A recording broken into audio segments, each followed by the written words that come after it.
Hey everyone, welcome to your first real step into the world of Python. Today, we're going to talk about something essential, data types.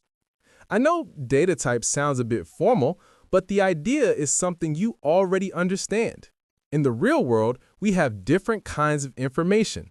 We have numbers for counting, numbers for measuring, text for describing things, and simple yes or no answers. Python is the same. It needs to know what kind of information it's dealing with so it doesn't get confused. These categories for information are its data types. To help us see what Python thinks, we're going to use a special built-in function called type. Think of it as our detective tool. We can give it any piece of data, and it will tell us exactly what category Python puts it in. Let's start with the simplest one. First up, we have integers. This is just the programming word for a whole number. You use integers all the time without even thinking about it.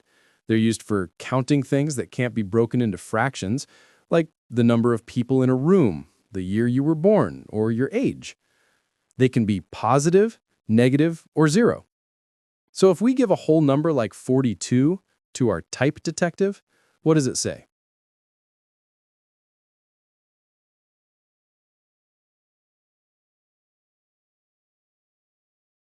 It says int. That's Python's abbreviation for integer. So anytime you have a whole number, Python sees it as an int. But what about numbers that aren't whole, like the price of a coffee, your exact height, or a recipe that calls for 1.5 cups of flour? For these, Python uses floats. The only difference between an integer and a float is that tiny dot, the decimal point. If a number has a decimal point, even if it's 7.0, Python considers it a float because it represents a point on a continuous line, not just a single counting number. Let's check the type for the famous number pi, which is approximately 3.14.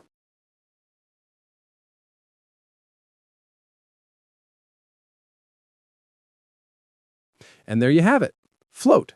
So remember, int is for counting, and float is for measuring, or any value with a decimal point. Now for a completely different kind of data.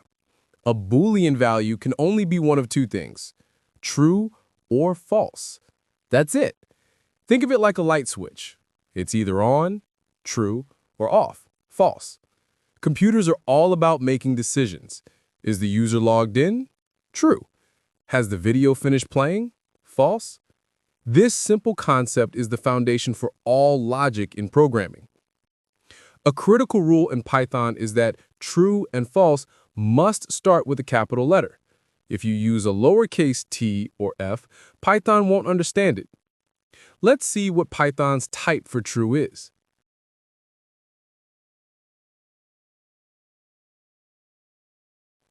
Another interesting fact is that Booleans in Python are also treated like numbers.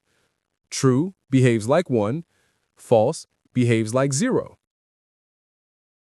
This means that you can even do math with them.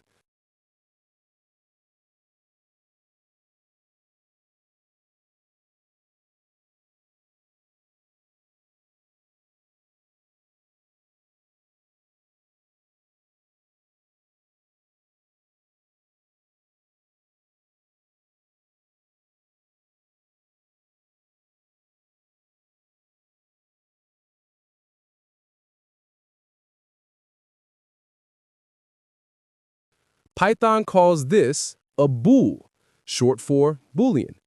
It's the simplest data type, but it's incredibly powerful.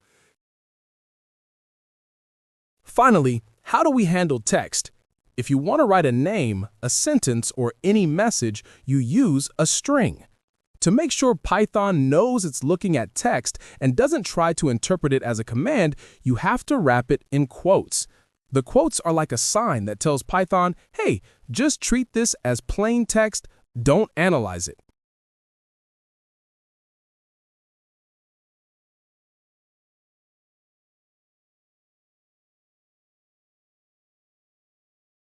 Strings are one of the most common data types you'll use, and there's a lot more we can do with them. We'll dedicate a whole future video just to strings. For now, just remember, If it has quotes around it, it's text and it's a string. Now, for those of you who might be interested in math or science, Python has one more numeric type that's pretty cool. It's called a complex number. You might remember these from a math class. A complex number has two parts, a real part and an imaginary part. In Python, the imaginary part is written with the letter J. It looks like this. Let's find the type of 2 plus 5j.